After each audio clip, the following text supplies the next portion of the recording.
So I think it's a matter of time.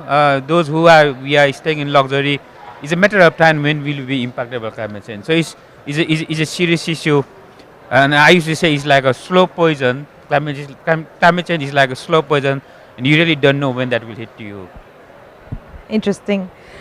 Sorry, we have some new audience members. We have headsets, so please, if you can find them, they're on the right. It's interesting you brought up the IPCC report because in Singapore we had a lot of communication around it and very needed communication because as an island state that has an existential crisis at hand, if the climate crisis is not solved, um, we heard the fact that there is the need for adaptation, but there's also a presence of thing called maladaptation. So for anybody who might not be familiar at this point, I think maladaptation is defined as a simplest form of adaptation, which is quick solution to the climate dilemma, which comes with long-term sustainability issues. So maybe my question here is, as you talked about technology, as you talked about some of the key issues around the importance of adaptation, you still need to be very careful. So are there any suggestions or any advice or principles that you think parties, companies, corporates, communities should keep in mind as they're ramping up their action around adaptation? I think one point what I really see and is general across all board that people do adaptation as general, I would say, thing. They don't really understand the vulnerability. They don't really factor the climate risks, and as a result, they do activities, and when they do plan those activities, they don't really they see adaptation as a core benefit. Just to give example, let's say planting mangroves.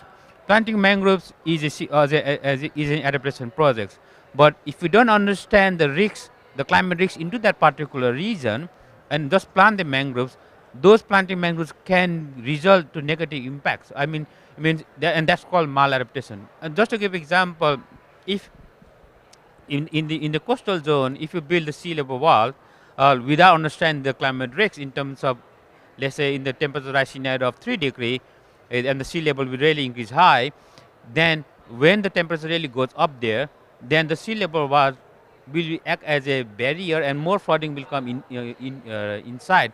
So maladaptation, to avoid maladaptation, we really need to understand the climate risks. What are the climate risks that we're gonna face in the future, ideally in different temperature rise scenarios, so that we can really factor those elements. But doing the projection on different temperature rise scenario will be expensive. But currently, my honest suggestion is the synthesis report talk about 2.5 degree. So at least have a, let's say, climate risks in terms of that particular geographical location where you're gonna implement adaptation projects. Understand the climate risks with 2.5 degree temperature rise scenario, and develop your strategy. What kind of adaptation strategy that you want to implement on those community. So that actually brings me to another point of the IPCC report as well, which is the role of nature, right? So we like to say that nature is really, in its shape and form, it is the beauty of the world we live in. It is what makes life worth living in this world. But what is also said is nature is not going to be our constant and best friend across this climate crisis, especially if we hit a certain temperature target. So if I think the point is about above 2 degrees, nature will not be able to cope. So in that scenario where our argument to protect nature is not just climate but also because of its inherent values, what do you think, how do you think adaptation and how do you think talking about nature in the context of climate change can be enhanced, given that it might not be the silver bullet as as some like to believe it is? Yeah, like everything has its limits, and even for the nature to build resilience, it has its own limits. But currently, right now, if you do proper nature-based solution, I think around 30% of the global emission can be sequestered. But meaning that we cannot really rely on only on nature-based solution. We also really need to do a deep decarbonization, because without deep decarbonization, I think, like you said, uh, nature as a sink. If the temperature goes up above 2 degrees, it will be a source of carbon dioxide. So there's a dilemma where we need to be very careful of. But what we have seen over these, let's say, couple of years, uh, many people are really pushing for the nature as a silver bullet. I in some way, it's not a silver bullet, but it's a part of the bigger package that nature also needs to play. So we need to do conservation, we need to do restoration of the degraded lands and others. But in the meantime, we also need to decarbonize our emission much more strongly. And in that case, it goes hand in hand. It builds resilience and also address the reduce, I would say, emission from the atmosphere.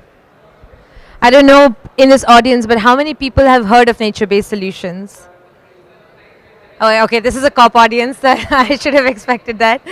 But what is interesting is we don't have that term in any of the formal documentation around this COP process.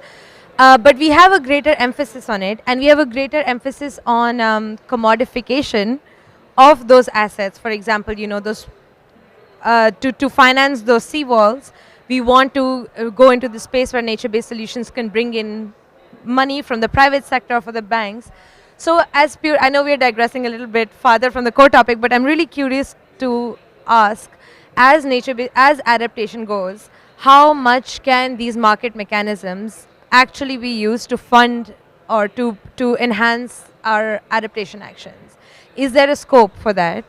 And what would make it, if not, then why? I would say there is a scope because whether we like it or not, to be very frank, there is less public money to fund adaptation projects. So we need private financing in a very, I would say, frank manner. And definitely, and because private has a lot of money compared to public in most cases. Right? So if that's the element, then I would really invest my money for real carbon, I would say, emission reduction.